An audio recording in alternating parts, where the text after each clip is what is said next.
night, Pat and I stand next to each other and we talk to you. A couple of days ago, we sat facing each other and talked about his expansive career. One of the longest running television news groups that we think is out there was you, Cindy, Bruce Glazier, and Joe Cupo. Yep. That was a team for decades. Why do you think you guys all worked so well together and stayed so long together? We each brought something different to the table. With Cindy and me, the chemistry showed up fairly quickly. And I think it had to do, Cindy was more likely to wear her emotions on her sleeve.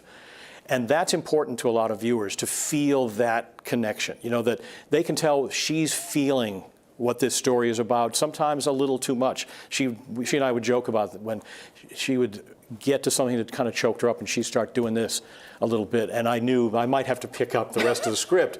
But in my case, it was trying to be a little more steady and not get wrapped up in the emotions.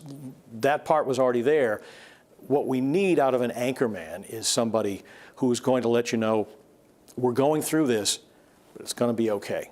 You have been so great at that. You are that constant, steady face that people have seen on their televisions for so many years. Even going to something like the Challenger, you were covering the Challenger when the shuttle exploded, and you covered it in such a strong way. But what happens after you cover a story like that? Well, it never goes away, in a sense. Something as big as that in particular. You know, I worked that day of the explosion until after midnight. It happened about 11 in the morning. So I'd been there all since like 4 in the morning. So you're tired, but once you've gotten through all your responsibilities, you're done being on the air for the day.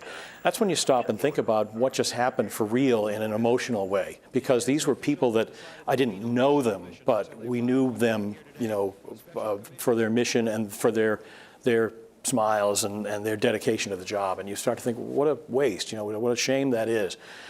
And that's the one that's the funniest things will bring it up in mind. Sometimes I'll see a jet contrail that kind of starts spreading just because of atmospheric conditions, and it looks like a regular cloud, but it often makes me think of what was left in the sky hours after the Challenger exploded.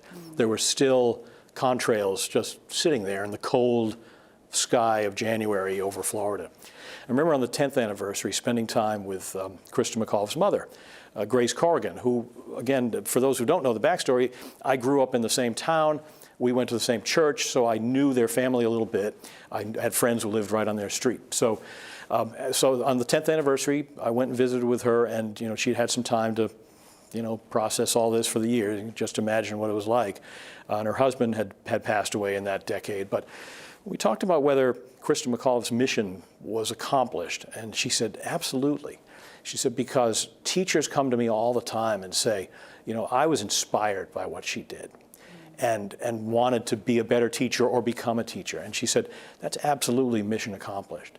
I thought, well, that, you know, if she can feel better about that, then so can I, you know. Well, Pat, I'll keep this brief because I want to give you plenty of time. But I, as a young person watching you, I was also inspired by what you did. And I remember when I first started here right out of college, I was terrified. And you called me Mandy, which is something only my family had ever called me. And it just meant so much. It immediately put me at ease, and it made me feel like part of the team, which I think is something that you do for so many Mainers who watch you every single night. And it's so appreciated, and I hope that when you're watching us from home that we continue to make you proud what we're doing here. I know this place is in good hands. I know how good you are because we've worked together so long. I've worked with Brian Iacono, who's going to be taking this slot. I know he's going to be great, and I'll enjoy watching it. I'll nitpick. You'll probably hear from me about what's wrong. Right, good, we expect to. You know, I think if you know me pretty well at this point, and the best compliment I can think of is you leaving and us running this on our own. It's intimidating. You know, I think it always seems like the vibe, at least I try to put out, is, hey, we got this all the time. But I feel the weight of how great you've been, how great, you know, Cindy and Joe were when you guys leave. And the idea that, you know, we're not going to, if we're half as good, I'm going to be happy with that. But you'll also have fun. I mean, that's, you know, it's a good relationship between everybody here, and that's why we like it. We have fun together. We do. And then we take care of business while we're doing The it. one thing we agree on the most, it's just TV. That I am totally with you on. No one will be harmed in the making of this broadcast.